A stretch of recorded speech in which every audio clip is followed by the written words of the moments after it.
Big Boss season 8 நிகழ்ச்சி விரைவில் தொடங்க உள்ள நிலையில் நான் தொகுப்பாளராக இல்லை, எனக்கு வேறு பணிகள், சினிமா பணிகள் அதிகமாக இருப்பதனால இந்த முறை நான் நிகழ்ச்சியை தொகுத்து வழங்க முடியாதுன்னு அதிகாரப்பூர்வமாக அறிவிச்சிருக்காரு கமலஹாசன். சரி, கமலஹாசன் தொகுத்து வழங்கலைன்னா வேறு யார் தொகுத்து வழங்க போகிறாங்க? கமலஹாசன் பிக் பாஸ் 8 நிகழ்ச்சியை தொகுத்து வழங்காததுக்கு காரணம் என்ன? நெதர்லாந்தில் பூர்வீகமாக கொண்ட இந்த பிக் பிரதர் அப்படின்ற நிகழ்ச்சி கொஞ்சம் மாற்றங்களோடு இந்தியாவில் பிக் பாஸ் அப்படிங்கிற பேரில் ஒளிபரப்பானது. இந்தியில் ஒளிபரப்பான நிகழ்ச்சி பெரிய அளவில் ஹிட் ஆனதுனால தமிழ்லேயும் வந்தது. 2017ஆம் ஆண்டு பிக் பாஸ் சீசன் 1 ஆரம்பித்தது. கமலஹாசன் தொகுப்பாளராக வந்தார். அப்போ பெரிய நடிகரான கமலஹாசன் டிவிக்கு வருது பெரிய விவாதமாக இருந்தது. ஆனால் கமலஹாசனும் புதிய டெக்னாலஜியை, நவீன விஷயங்களை நம்ம ஏற்றுக்கொள்ளணும் அப்படிங்கிறதுக்காக நான் டிவிக்கு வந்தேன் அப்படின்னாரு. அவருடைய கணிப்பு உண்மையிலே மெய்யானது அப்படின்னு சொல்லலாம். கமலஹாசன் தொகுத்து வழங்கின அந்த சீசன் 1 பெரிய அளவில் வெற்றி அடைஞ்சுது. பல கோடி மக்கள் அதை பார்த்து ரசித்தாங்க. அதை தொடர்ந்து பிக் பாஸ் 2, 3, 4, 5, 6, 7 வரைக்கும் கமலஹாசனே தொகுத்து வழங்கினார். கமலஹாசனுடைய பேச்சு மாத்திரம் இல்லை, அவர் சொல்லக்கூடிய விஷயம், அவர் வெளியிடக்கூடிய கருத்துகள், அப்புறம் காஸ்டியூம் எல்லாமே பெரிய அளவில் பேசப்பட்டது. 7 சீசனை தொகுத்து வழங்கின கமலஹாசன் 8வது சீசனை ஏன் தொகுத்து வழங்கலை அப்படின்னு அவர் தரப்பில் நம்ம விசாரித்தோம்னா அவங்க என்ன சொல்கிறாங்க அப்படின்னா, கமலஹாசன் இப்போ மணிரத்னம் இயக்கத்தில் தக் லைஃப் அப்படிங்கிற படப்பிடிப்பில் பிஸியாக இருக்கார். அதுக்கடுத்து நாக் அஸ்வின் இயக்கத்தில் கல்கி பார்ட் 2, அதாவது ஏற்கனவே வந்த கல்கி 2898 AD படத்தினுடைய அடுத்த பாகத்தில் கமலஹாசன் தான் பிரதான வில்லன். அந்த படப்பிடிப்பில் ரொம்ப பிஸியாக இருக்க போகிறாரு, நிறைய காட்சி கொடுத்துருக்காரு.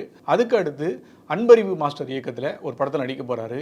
இப்படி தொடர்ச்சியாக அவர் சினிமாவில் ரொம்ப பிஸியாக இருக்கிறதுனால பிக் பாஸ் நிகழ்ச்சியை தொகுத்து வழங்கலை அப்படின்னு சொல்லுவாங்க.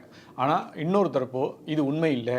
கமலஹாசன் தீவிர அரசியலில், அதாவது இன்னும் தீவிரமாக இறங்க போகிறாரு. விரைவில் அவர் ராஜ்யசபா எம்பியாக போகிறாரு. அதனால் அதற்கான ஏற்பாடுகள், அதுக்கு அடுத்து உள்ள காலகட்டங்கள், அரசியல் எதிர்காலங்களை கணத்தில் கொண்டு இந்த முறை பிக் பாஸ் நிகழ்ச்சியை தொகுத்து வழங்கலை அப்படிங்காங்க. உண்மையிலே சினிமாவும் அரசியலும் தான் கமலஹாசன் நிகழ்ச்சியை தொகுத்து வழங்காததுக்கு காரணமாக வேறு ஏதாவது காரணம் இருக்கா அப்படின்னு விசாரித்தா புதுசாக நிறைய தகவல் வருது. முதல்ல என்ன சொல்கிறாங்க அப்படின்னா, சம்பள பிரச்சனை அப்படிங்காங்க. இந்தியன் 2 சரியாக ஓடாத நிலையில் பிக் பாஸ் அந்த தயாரிக்க குழு கமலஹாசனுக்கு அவர் எதிர்பார்த்த சம்பளத்தை கொடுக்கல. அதாவது போன தரப்பு வரைக்கும் ஒரு பேக்கேஜாக 70 கோடி ரூபா வரைக்கும் வாங்கினார். இந்த தடவை அதிகமாக எதிர்பார்த்தாரு.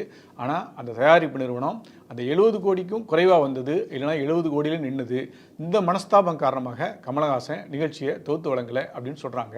அது மட்டும் இல்லை, கடந்த சீசனில் நடந்த சில மனக்கசப்புகள், சில விஷயங்கள், பல பிரச்சனைகள் காரணமாகவும் கமலஹாசன் இந்த முறை நிகழ்ச்சியை தொகுத்து வழங்கலை அப்படின்னு கூறப்படுது. சரி, கமலஹாசன் தொகுத்து வழங்கினா பிக் பாஸ் சீசன் 8 நிகழ்ச்சியை யார் தொகுத்து வழங்க போகிறா அப்படின்னு விசாரித்தா நிறைய பேர் அடிபடுது. குறிப்பாக சிம்பு சொல்லுதாங்க. இதுக்கு முன்னாலே கமலஹாசன் உடல்நிலை சரியில்லாத போது தொகுத்து வழங்கின ரம்யா கிருஷ்ணன் பேர் அடிபடுது. சரி, இவங்க மட்டும்தான் அப்படின்னா தயாரிப்பு நிறுவன சார்பில் விஜய் சேதுபதியை அணியிருக்கதா சொல்லுதாங்க. கமலஹாசனுடைய அந்த இடத்துக்கு விஜய் சேதுபதி சரியாக இருப்பார் அப்படின்னு அவங்க ஒரு கணக்கு போடுதாங்க. விஜய் சேதுபதி மட்டும் இல்லை, ஜெயம் ரவி, சிவகார்த்திகேயன் அப்படின்னு வேறு சில ஹீரோக்கள்கிட்டையும் தயாரிப்பு தரப்பு அணுகிருக்குதா பேச்சு அடிபடுது. கமலஹாசனுக்கு பதிலாக விஜய் சேதுபதியோ சிம்புவோ அப்படின்னா இவங்க மாத்திரம் இல்லை சார், நயன்தாராட்டையும் அவன் தயாரிப்பு நிறுவனம் பேசிகிட்டு இருக்கு. நயன்தாரா இது வரைக்கும் டிவி நிகழ்ச்சியை தொகுத்து வழங்கினதில்லை. அவங்க தொகுத்து வழங்கினா அதுக்கு புது கலர் கிடைக்கும், பார்வையாளருடைய எண்ணிக்கை அதிகரிக்கும், நிறைய பேசப்படும். அதனால் நயன்தாராவிடம் பிக் பாஸ் 8 நிகழ்ச்சியை தொகுத்து வழங்குவதை பற்றி பேச்சுவார்த்தை நடத்திட்டு இருக்கதா ஒரு தகவல் கிடைச்சிருக்கு. ஆனாலும் கமலஹாசன் அளவுக்கு சிம்புவோ, நயன்தாராவோ, விஜய் சேதுபதியோ தொகுத்து வழங்குவாங்களா?